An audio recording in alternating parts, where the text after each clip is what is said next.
ഈ ഓപ്പറേറ്റർ എങ്ങനെ വല്ല മെസ്സേജും കിട്ടിയാൽ? കുഴപ്പമൊന്നുമില്ല, അറിയുന്ന ആളാ. പിന്നെ ഞാൻ പ്രത്യേക ഇൻസ്ട്രക്ഷൻ കൊടുത്തിട്ടുണ്ട്. Very good. So that is over. ഇനി ഇങ്ങനെ ഒരു പ്ലോട്ട് സത്യമാണെന്നിരിക്കട്ടെ, അവർ ഏത് രീതിയിലായിരിക്കും ഓപ്പറേറ്റ് ചെയ്യുക? അവർ തന്നെ നേരിട്ടോ, അതോ അവർക്ക് അടുപ്പമുള്ള വല്ല മുതലാളിമാരുടെ ഗുണ്ടകൾ വഴിയോ, അതോ മറ്റു വല്ല വിധത്തിലോ? What do you think? നേരിട്ടാകാൻ ഒരിക്കലും വഴിയില്ല. മുതലാളിമാരുടെ ഗുണ്ടകൾ വഴിയാണെങ്കിൽ അത് ഒരുപാട് പേര് അറിയാനുള്ള സാധ്യതയുണ്ട്. ആ റിസ്ക് അവരെടുക്കില്ല. പിന്നെ ഐ സ്ട്രോങ്ലി ഫീൽ അങ്ങനെ ഒരു പ്ലോട്ട് ഉണ്ടെങ്കിൽ അതൊരു പ്രൊഫഷണൽ വർക്കായിരിക്കും. An assassin's job. ഒരു വാടക കൊലയാളി ആയിരിക്കും അതിന്റെ പിന്നിൽ. അങ്ങനെ ഒരാളുണ്ടോ? പോലീസ് റെക്കോർഡിലില്ല. അപ്പോൾ വേണമെങ്കിൽ ഒരു ക്രിമിനലിനെ പ്രൊഫഷണലാക്കി എടുക്കാം. Do one thing. സംശയമുള്ള ക്രിമിനൽസിന്റെ ലിസ്റ്റ് റെക്കോർഡ് ഓഫീസിൽ നിന്നും കളക്ട് ചെയ്യണം. അറേഞ്ച് ചെയ്തു.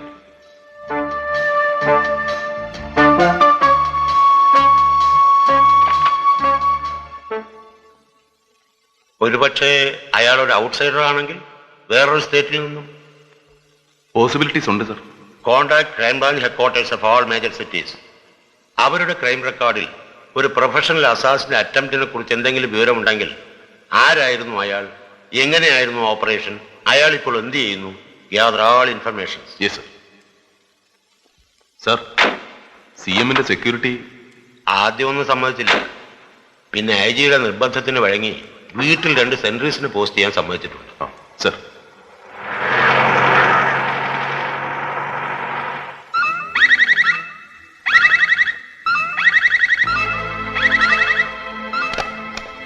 പാപ്പച്ചനല്ലേ?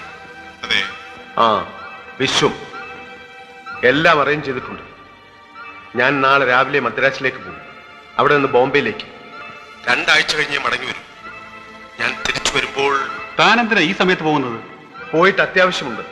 നേരത്തെ പ്ലാൻ ചെയ്തിരുന്ന വിവരം കൈമൾ സാറിനെയും മറ്റുള്ളവരെ അറിയിച്ചേക്കണം. വയ്ക്കട്ടെ.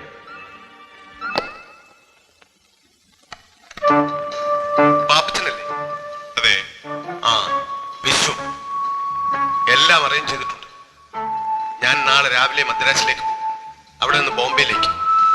2 ആഴ്ച കഴിഞ്ഞ് മടങ്ങി വരും. ഞാൻ തിരിച്ചു വരുമ്പോൾ. താനെന്തിനാ ഈ സമയത്ത് പോകുന്നത്? പോയിട്ട് അത്യാവശ്യമുണ്ട്. നേരത്തെ പ്ലാൻ ചെയ്തിരുന്ന വിവരം കൈമൾ സാറിനെയും മറ്റുള്ളവരെ അറിയിച്ചേക്കണം. വയ്ക്കട്ടെ.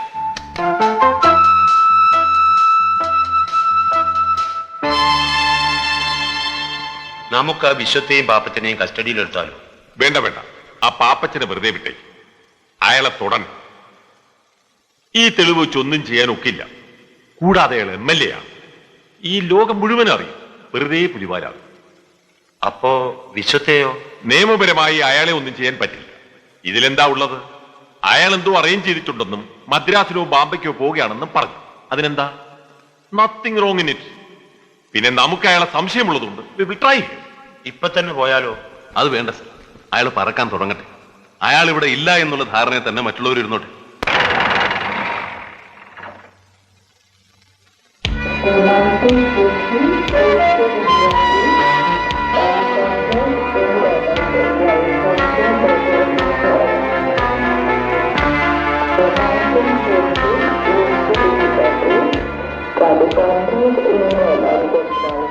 എക്സ്ക്യൂസ് മീ, മിസ്റ്റർ വിഷു അല്ലേ? അതെ. ഒരു മിനിറ്റ്.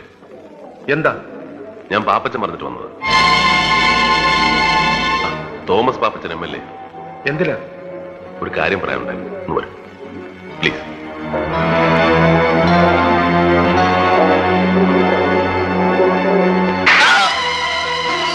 പറടാ, ആരാണ് നിന്റെ പിന്നിൽ? ആരാണ് ആ വാടക കൊലയാളി? പറടാ.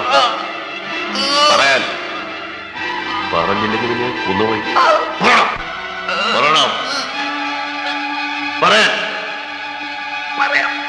ഞാൻ പറയാം. ഇനി എന്നോട് ചേരുത്.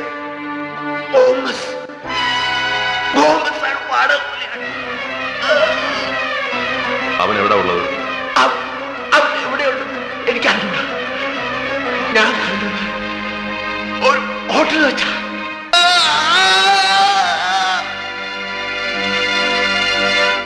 സിഗ്നേച്ചർ കണ്ടിട്ട് ലെഫ്റ്റ് ഹാൻഡർ ആണെന്ന് തോന്നുന്നല്ലോ. അതെ സർ, ലെഫ്റ്റ് ഹാൻഡർ ആണ്. ഞാൻ ശ്രദ്ധിച്ചു. ഇതിന്റെ ഒരു ഫോട്ടോ സെറ്റ് എടുത്ത് വെക്കാൻ പറയും. Yes sir. അന്ന് ആരാ റൂമിൽ സെർവ് ചെയ്തത്? ഞാനാ സർ. നീ ആളെ ശരിക്കും ഓർക്കുന്നുണ്ടോ? ഇല്ല. ഇനി അയാളെ കണ്ട തിരിച്ചറിയോ? വേറെ ആരാ അയാളെ കണ്ടത്? എന്താ? അല്ല, ഒന്നുമില്ല. പറയടാ, എന്താ പറഞ്ഞത്? അന്ന് ആ മുറിയിൽ ഒരു തെലുങ്ക് സ്ത്രീയും പിന്നെ വേറൊരാളും. വേറൊരാളും? എന്താണോ ഇത്? തെലുങ്ക് സ്ത്രീയും വേറൊരാളും ഒക്കെ? ഇങ്ങോട്ട് മാറി നിൽക്ക്. ഇങ്ങോട്ട് മാറിക്കോട്ടെ. അത് സാറ് ഒരു സ്ത്രീ റൂം മാറി കയറി. മാറിക്കയറി മര്യാദക്ക് സത്യം പറഞ്ഞോണം, ഇല്ലെങ്കിൽ എല്ലാത്തിനും ഞാൻ പൊക്കിക്കൊണ്ട് പോകും. അയാൾ മുറി വെക്കേറ്റ് ചെയ്ത് പോയപ്പോൾ ഒരു സ്ത്രീ അതിനകത്തുണ്ടായിരുന്നു. അവരുടെ ഭർത്താവ് പുറത്ത്, തെലുങ്ക് തന്നെ. ഭാര്യ റൂം അറിയാതെ മാറി കയറുകയാണെന്ന് പറഞ്ഞു. പോലീസിൽ ഏൽപ്പിക്കുമെന്ന് പറഞ്ഞപ്പോ കൈയും കാലും പിടിച്ചു കരഞ്ഞു. എന്നിട്ട് പോലീസിൽ ഏൽപ്പിച്ചോ? ഇല്ല സാർ. എന്തുകൊണ്ട് ഏൽപ്പിച്ചില്ല? ഈ ഹോട്ടൽ തുടങ്ങിയിട്ട് കുറച്ച് ദിവസമേ ആയുള്ളൂ. ബിസിനസ് ഒക്കെ ആയി വരുന്നതേ ഉള്ളൂ. ഇവിടെ ഒന്നും ഒരു കള്ളനെ പിടിച്ചു എന്ന് പറഞ്ഞാൽ അത് ഞങ്ങളുടെ ബിസിനസിന്റെ റെപ്യൂട്ടേഷനെ ബാധിക്കും. കൂടാതെ ഞങ്ങൾ അവരെ പരിശോധിച്ചു സാർ. അവരുടെ സ്വന്തം സാധനങ്ങളല്ലാതെ മറ്റൊന്നും കണ്ടില്ല. ആ മുറിയുടെ കാണിച്ചു തരാം സാർ. വാ. ആരോടെ വെച്ചിട്ടാണ് നീ പറഞ്ഞത്? ഞാൻ കാണിച്ചു തരാം. എടോ, സാർ. നടക്ക്. Yes sir. ഇരിക്കൂ. സർ, ഇതുവരെയുള്ള എന്റെ ഒബ്സർവേഷനും തെളിവുകളും ഞാൻ നോട്ട് ചെയ്തിട്ടുണ്ട്. Shall I read it? Yes. June 29 Keraladesham party അവരുടെ നിയമസഭാ കക്ഷി നേതാവായി KGR തെരഞ്ഞെടുക്കുന്നു. കഴുത്തൂട്ടം വാസുദേവൻപിള്ള നേതാവായി തെരഞ്ഞെടുക്കപ്പെടും എന്നായിരുന്നു കരുതിയിരുന്നത്. ജൂൺ 30 KGR മുഖ്യമന്ത്രിയായി സത്യപ്രതിജ്ഞ ചെയ്യുന്നു. എരിഞ്ഞോളി അബൂബക്കർ, കഴുത്തുമുട്ടം വാസുദേവൻപിള്ള, മത്തായി തോമസ് പാപ്പച്ചൻ എന്നീ ഭരണകക്ഷി MLA-മാർ സത്യപ്രതിജ്ഞാ ചടങ്ങിൽ പങ്കെടുക്കുന്നില്ല. വിശ്വ അന്ന് രാത്രി കഴുത്തുമുട്ടത്തിന്റെ വീട്ടിൽ വെച്ച് അവരെ കാണുന്നു. പാപ്പച്ചൻ വിശ്വത്തെ സമാധാനിപ്പിച്ച് അയക്കുന്നു. തുടർന്ന് അയാൾ പാർട്ടി പ്രസിഡന്റ് കൈമളിനെ കാണുന്നു. അയാളുടെ താല്പര്യങ്ങൾ സംരക്ഷിച്ചുകൊള്ളാമെന്ന് കൈമൾ അയാൾക്ക് ഉറപ്പു കൊടുക്കുന്നു. ജൂലൈ 5 കേരളദേശം പാർട്ടി എക്സിക്യൂട്ടീവിൽ തീരുമാനിച്ച മറ്റുള്ള 5 മന്ത്രിമാരുടെ പേരുകളിൽ പാപ്പച്ചന്റെയോ അബൂബക്കറുടെയോ അവരുടെ ലോബിയിൽപ്പെട്ട ആരുടെയും പേരുകൾ ഉണ്ടായിരുന്നില്ല. ഒരു ആശ്വാസത്തിനു വേണ്ടി കഴുത്തുമുട്ടത്തിനെ സ്പോർട്സ് മന്ത്രിയാക്കാമെന്ന് പറയുന്നു. അയാൾ അത് നിരസിക്കുന്നു. KGRന്റെ പെരുമാറ്റത്തിലും ഭാവത്തിലും അയാൾ ഭരണത്തിന്റെ നിയന്ത്രണം സ്വയം ഏറ്റെടുത്തതായി അവർക്ക് തോന്നി. മദ്യനയത്തിന്റെ കാര്യത്തിൽ വിശ്വത്തിനോ അയാളുടെ ആളുകൾക്കോ ഗവൺമെന്റിന്റെ ഭാഗത്തുനിന്ന് അനുകൂലമായ ഒരു തീരുമാനങ്ങളും ഉണ്ടാവില്ല എന്നയാൾ പറയുന്നു. കൂടാതെ പ്രൈവറ്റ് ഡിസ്റ്റിലറീസിന്റെ പ്രവർത്തനങ്ങളെക്കുറിച്ച് നിയമസഭാ കമ്മിറ്റിയെ കൊണ്ട് അന്വേഷിപ്പിക്കാനും തീരുമാനിക്കുന്നു. 1.5 കോടി രൂപയോളം ഇലക്ഷന് മുടക്കിയ വിശ്വത്തിന് കിട്ടിയ ആദ്യത്തെ shock. July 9 party president Kaimal CM-നെ ഓഫീസിൽ വെച്ച് കാണുന്നു. മദ്യനയത്തിന്റെ തീരുമാനം പുനഃപരിശോധിക്കണമെന്ന് CM-നോട് കൈമൾ നിർബന്ധിക്കുന്നു. സാധ്യമല്ലെന്ന് CM തീർത്തു പറയുന്നു. തുടർന്ന് ഗസ്റ്റ് ഹൗസിൽ വെച്ചവർ യോഗം ചേരുന്നു. KGR-നെതിരെ രാഷ്ട്രീയ നീക്കങ്ങളോട് പ്രയോജനമില്ലെന്ന തീരുമാനത്തിലെത്തുന്നു. 2 ദിവസത്തിനകം തന്റെ തീരുമാനം അറിയിക്കാമെന്ന് പറഞ്ഞ് വിശ്വം പിരിയുന്നു. ജൂലൈ 25 മദ്രാസ് വിശ്വം അയാളുടെ സുഹൃത്തായ മുനിയാണ്ടി തേവർ എന്ന ബിസിനസ്സുകാരനെ കാണുന്നു. അയാളുടെ വീട്ടിൽ വെച്ച് KGR-നെ അസാസിനേറ്റ് ചെയ്യാൻ പ്ലാൻ ഇടുന്നു.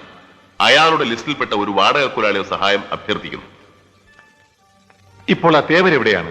He is a businessman holding a Malaysian passport and he is a suspected smuggler also.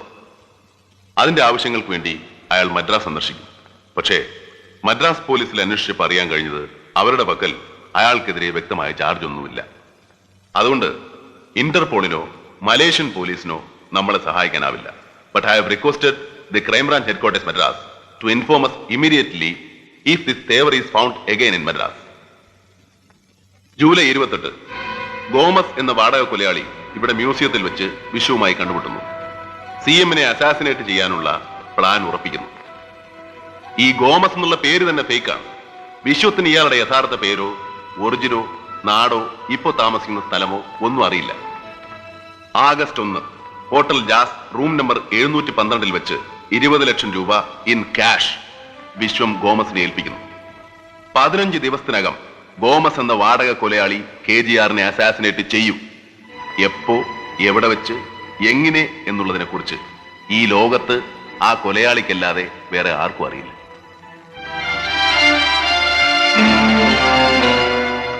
പിന്നെ എന്ത് സംഭവിച്ചു എന്നുള്ളത് സാറിന് അറിയാം. ഈ വിശ്വം ഇപ്പോഴും എവിടെയാണ്? He's under custody. You have done a good work, Mr. Perumal. I hope I will get a good news from you soon. Thank you, sir.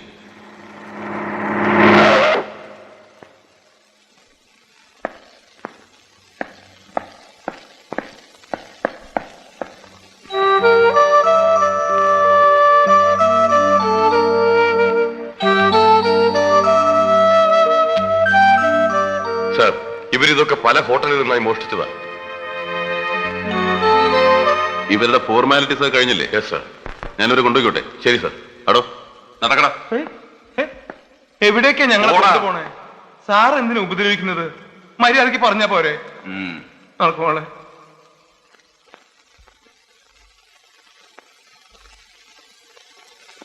മുറിയിൽ പ്രവേശിച്ചു.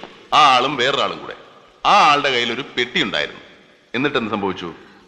അതിൽ ഒരുപാട് രൂപയുണ്ടായിരുന്നു. ആ അയാൾ ആ രൂപ മുഴുവൻ പെട്ടിയോടെ മറ്റേ ആളിന് കൊടുത്തു. എന്നിട്ട് ആ ആളിന്റെ സുഹൃത്ത് 15 ദിവസത്തിനുള്ളിൽ മുഖ്യമന്ത്രി ആവുമെന്ന് പറഞ്ഞു. അയാളെ ശരിക്കും ഓർമ്മയുണ്ടോ? ഇതാണോ രൂപ കൊടുത്തയാള്? അതെ.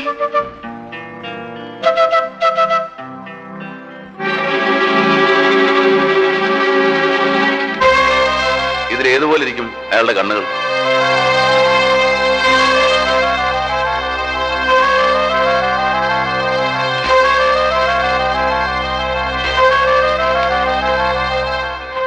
ഇതുപോലെ ഇരിക്കും. E8.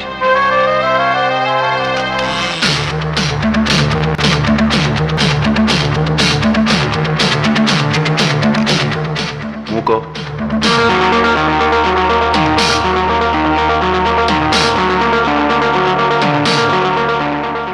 സാർ, മൂക്ക് ഇതുപോലെ ഇരിക്കും. എത്ര? N3.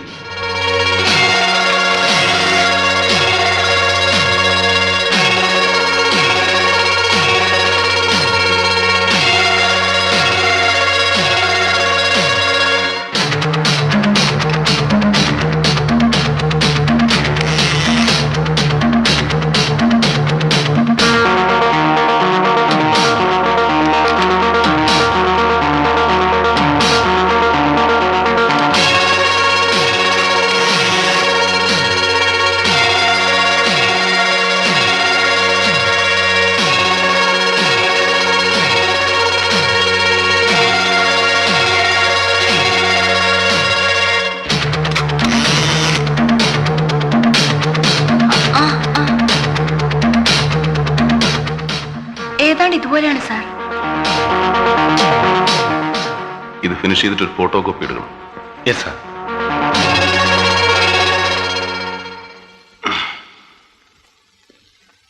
സാർ, അയാൾ ഒരു പ്രത്യേക രീതിയിലാണ് സിഗരറ്റ് വലിക്കുന്നത്. ഇങ്ങനെ ഒന്ന് കാണിച്ചു.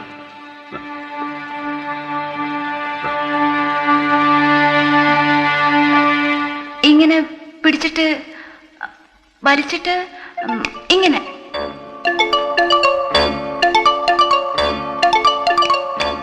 ആ, അത് തന്നെ,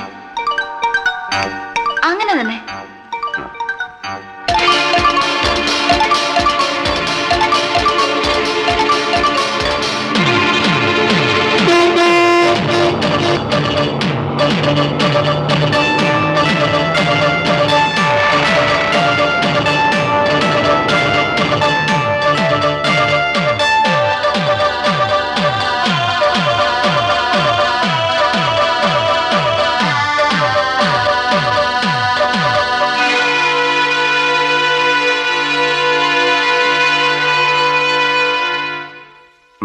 എന്താ?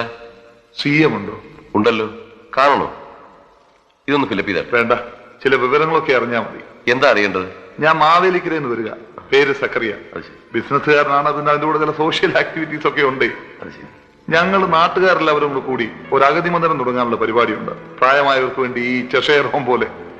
അപ്പോ അതിന്റെ തറക്കല്ല് അദ്ദേഹം തന്നെ ഇടണമെന്നാണ് ഞങ്ങളുടെ എല്ലാവരുടെയും ആഗ്രഹം. എന്നാ ഡേറ്റ്? ഡേറ്റ് ഫിക്സ് ആയിട്ടില്ല. അദ്ദേഹത്തിന്റെ സൗകര്യം പോലെ എന്ന് വേണമെങ്കിലും ഞങ്ങൾ തയ്യാറാണ്. ഇന്ന് അസംബ്ലി, 4-ന് അസംബ്ലി, 5-ന് അസംബ്ലി, 6-ാം തീയതി വൈകുന്നേരം 6 മണിക്ക് ഇവിടെ ടാഗൂറില് എക്സ് സർവീസ്മെന്റ് ഒരു പ്രോഗ്രാം ഉണ്ട്. എവിടെയാ നമ്മുടെ സ്ഥലം? മാവേലിക്കര. അന്ന് വൈകുന്നേരം 8 മണിക്ക് കായംകുളത്തൊരു പബ്ലിക് മീറ്റിംഗ് ഉണ്ട്. അന്നും നടക്കില്ല. 7-ാം തീയതി ആണെങ്കിൽ നോ പ്രോബ്ലം. അത് മതി. പിന്നെ നിങ്ങൾ നേരിട്ട് CM-നെ കണ്ട് പ്രോഗ്രാം ഫിക്സ് ചെയ്യണം. ഓ ശരി. എന്റെ 2-3 സുഹൃത്തുക്കൾ ഹോട്ടലിലുണ്ട്. ഞാൻ അവരുമായി വൈകിട്ട് വന്നിട്ട് അദ്ദേഹത്തെ കണ്ടോളാം. നിങ്ങൾ നിർബന്ധിച്ചാൽ അദ്ദേഹം സമ്മതിക്കില്ലേ ഈ വീടൊന്ന് മാറാൻ? സമ്മതിക്കില്ല സാർ. അന്നൊരിക്കൽ ഞാനൊരു ഗവൺമെന്റ് ബംഗ്ലാവ് പോയി കണ്ടു. അതിന് തന്നെ ചേട്ടൻ എന്നെ ഒരുപാട് വഴക്ക് പറഞ്ഞു. എന്തു ചെയ്യാം? ഇങ്ങനെ നിർബന്ധം പിടിച്ചാൽ എന്താ ചെയ്യാ? എന്താ സാർ, വല്ല പ്രശ്നമുണ്ടോ? ഏയ്, പ്രശ്നമൊന്നുമില്ല. പേപ്പറിൽ വായിക്കാറില്ലേ ഡൽഹിയിലും മറ്റും നടക്കുന്ന സംഭവങ്ങളെ കുറിച്ച്? എല്ലായിടത്തും തീവ്രവാദികളുള്ള സമയമാണ്. അവരെപ്പോഴും എവിടെ എങ്ങനെ സ്ട്രൈക്ക് ചെയ്യും എന്നൊന്നും പറയാൻ പറ്റില്ല. അതുകൊണ്ട് സെൻട്രൽ ഗവൺമെന്റ് ഓർഡർ ഉണ്ട്, VIP-സിനൊക്കെ പ്രത്യേക സെക്യൂരിറ്റി കൊടുക്കണമെന്ന്.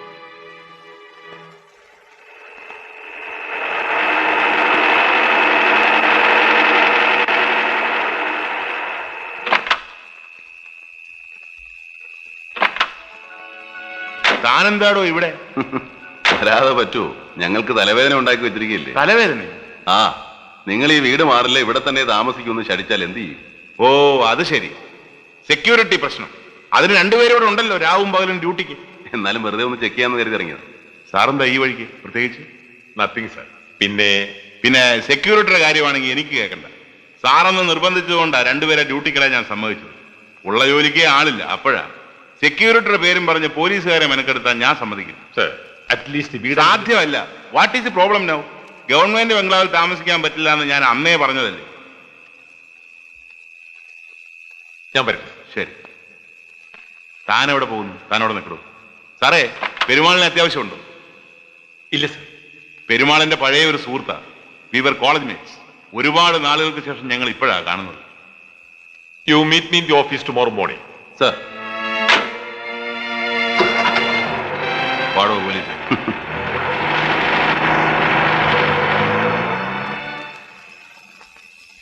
വത്സലയ്ക്ക് അറിയില്ലേ പെരുമാളിനെ? അറിയാം. നീ രണ്ട് ചായ ഇരിക്കും.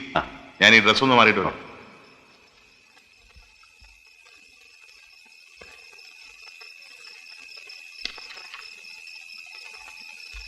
സാർ,